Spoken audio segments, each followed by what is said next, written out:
मंदिर में शादी हो रही थी और घर घर के ही लोग उसमें मौजूद होते हैं। 75 साल का एक बुजुर्ग आदमी जो कि दूल्हा बना हुआ था और सामने दुल्हन थी 35 साल की एक महिला।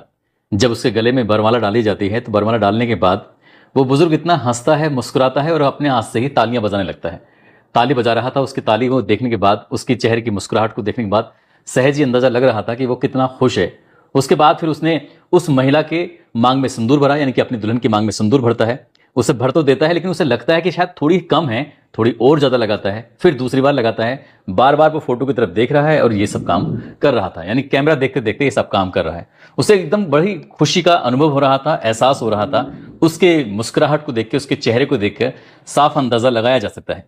इसके बाद जब शादी हो जाती है तो दुल्हन अपने दूल्हे के साथ थी और वो कहने लगती है कि एक बात पूछूं आपसे कि आपने इतनी उम्र में, यानी कि 75 साल की उम्र में शादी क्यों की? तब उस बुजुर्ग ने जो जवाब दिया वो वाकई अपना आप में सोचने वाली बात थी। उसने कहा कि मेरा जो आंगन था घर का, पिछले 40 सालों से एकदम खाली था, सूना था। अब तुम आ गई हो, तुम्हारे 3 बच्चे भी हैं, तो इससे मेरे घर का आंगन एकदम खुशहाल हो जाएगा, खिलखिलाएगा और यहां से भी बोलने की, चालने की आवाजें आएंगी।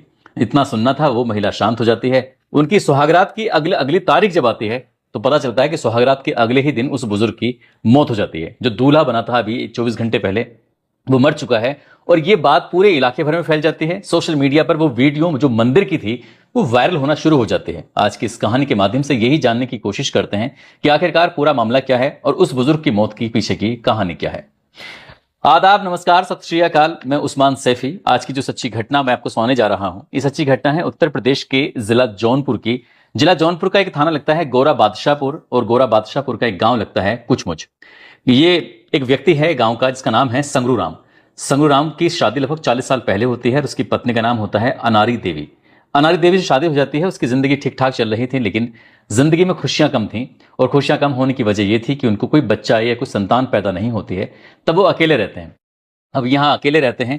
परिवार के बाकी जो सदस्य होते हैं, उनके भतीजे या और भी कोई जो शख्स होते हैं, वो खाने कमाने के लिए दिल्ली की तरफ रुख कर लेते हैं। लेकिन ये परिवार, ये जो पति और पत्नी होते हैं, जिसमें संगरू राम और उनकी पत्नी अनारी देवी, ये अपने ही गांव में रहते हैं। वहीं पर जो भी थोड़ी बहुत खेती बाड़ी थी वो काम करना, या फिर जो एक आध पशु थे उनकी देखभाल करना, उससे दूध होना, ये जो भी था, अपनी जिंदगी ठीक ठाक चल रही थी। लेकिन साल 2024 संगरू राम की जिंदगी में ऐसा आता है कि उसने कल्पना नहीं की थी।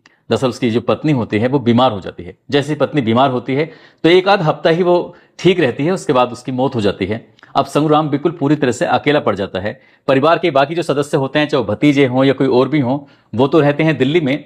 औलाद कोई थी नहीं, संतान ना होने की वजह से अब घर सूना था। अब ऐसी स्थिति में उसकी पत्नी भी मर चुकी थी। आखिरकार करे तो क्या करे। कभी अपने हाथ से रोटी बनाता था तो आसपास के लोग आकर जमघट जरूर लग जाया करता था देखने के लिए कि संगरू राम रोटी बना रहे हैं, कैसी बना रहे हैं। ये लोग देखते थे, हंसते भी थे, मुस्कुराते भी थे। लेकिन वो बुजुर्ग आदमी करता भी तो क्या करता। इसी बीच में किसी ने कहा कि तुम शादी क्यों नहीं कर लेते दूसरी। जब शादी की बात आती है तो शुरुआत में तो बड़ा अटपटा लग रहा था, अजीब लग रहा था कि ये गांव के लोग किस तरह की बातें कर रहे हैं। 75 साल की उम्र में भला कौन शादी करेगा उससे।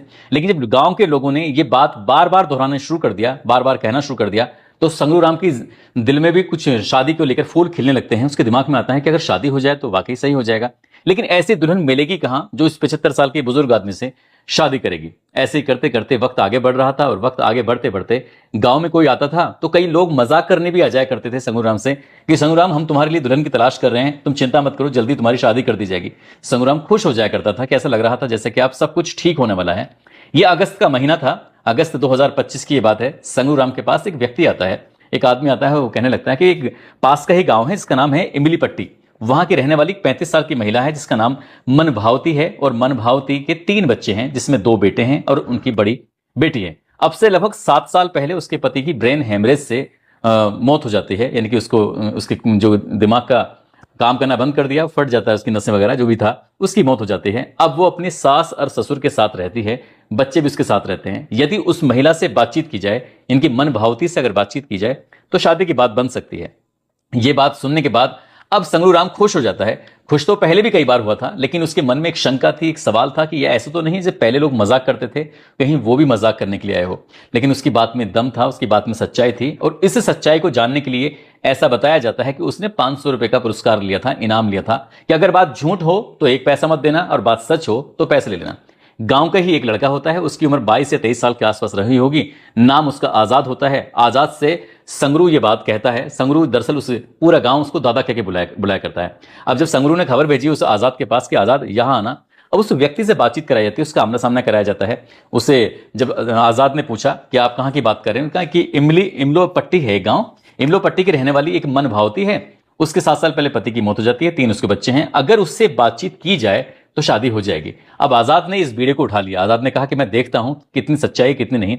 वो जाता है तो सचमुच जो जानकारी थी वो बिल्कुल पक्की जानकारी थी, पुख्ता जानकारी थी। अब पुख्ता जानकारी होने के बाद यहाँ के दादा को ये पूरी कहानी बताई जाती है कि दादा ये सूचना तो बिल्कुल सच है, अब बात करनी बाकी है।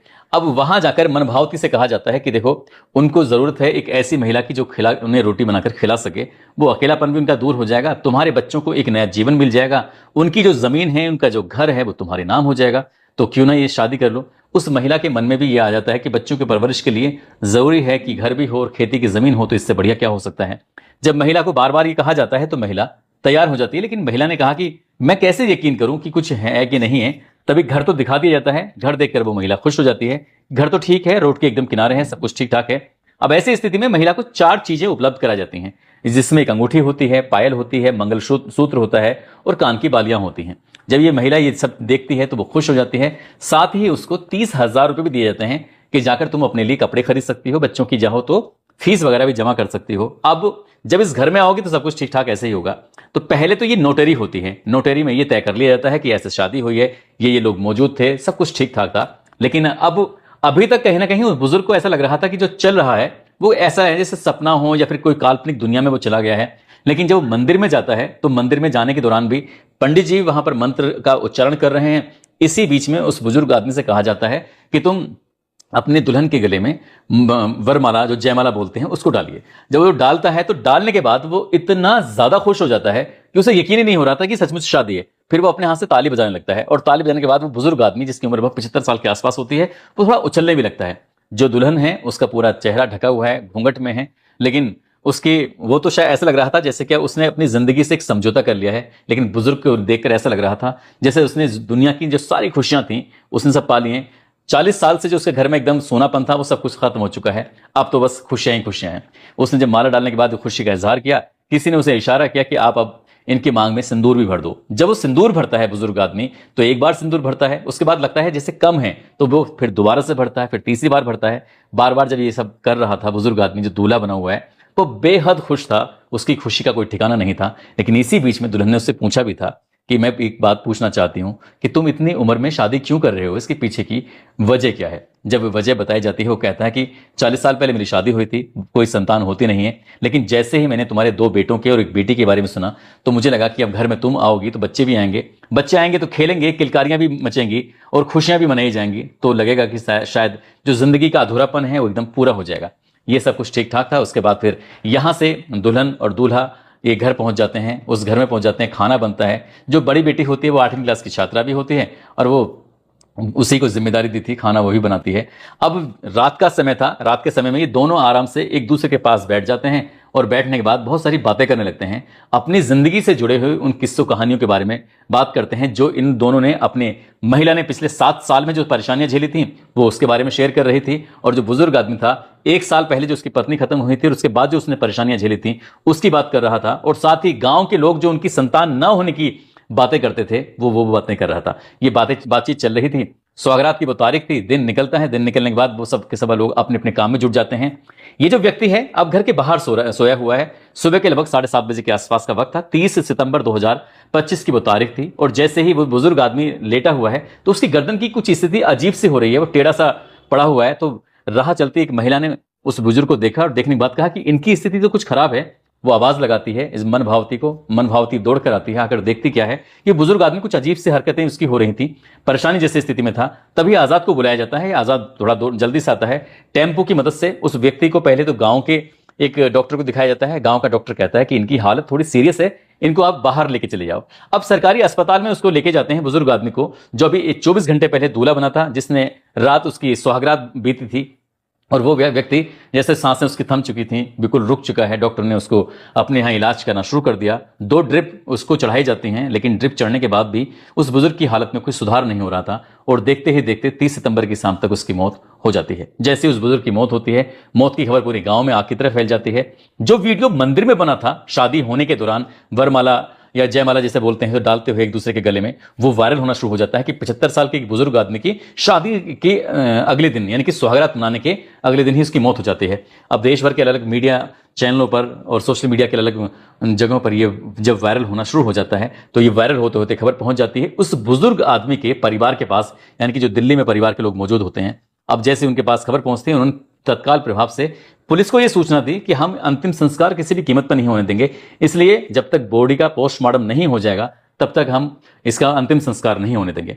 पुलिस ने इस मामले को गंभीरता से लिया, उस लाश को कब्जे में लिया, पोस्टमार्टम कराया गया और पोस्टमार्टम कराने के बाद पता चलता है कि उस बुजुर्ग की जो मौत होती है वो ब्रेन हेमरेज की वजह से हुई थी। दरअसल बुजुर्ग था ही इतना खुश, टेंशन वाली बात तो नहीं थी। हो सकता है कभी कभी खुशी में भी किसी की मौत हो सकती है।